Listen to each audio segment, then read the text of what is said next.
The force of the crash ripped a car to shreds. Tonight, you hear the first call for help as 3 teenagers lay trapped in the wreckage on State Street.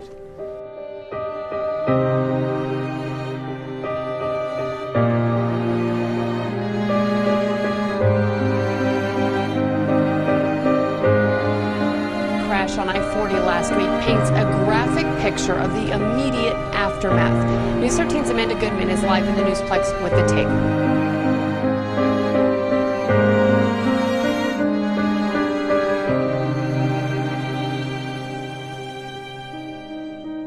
A girl dies in a weekend car accident when she's thrown from the vehicle. The driver of the other car, a woman arrested for driving under the influence, but police say it was the car the teen was riding in that ran a red light. Fox News' Amy Lane with the story. We begin with a developing story about 3 local teens who died in a car crash. 2 other teens are listed in critical condition.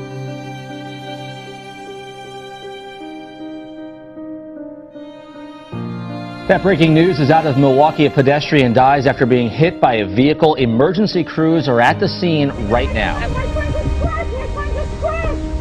Take University Boulevard!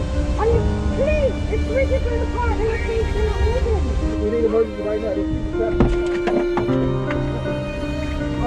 It's 611 University Boulevard. Are you getting to the car now? Because nobody's moving the car. Yes, all 3 of them are fine. My sister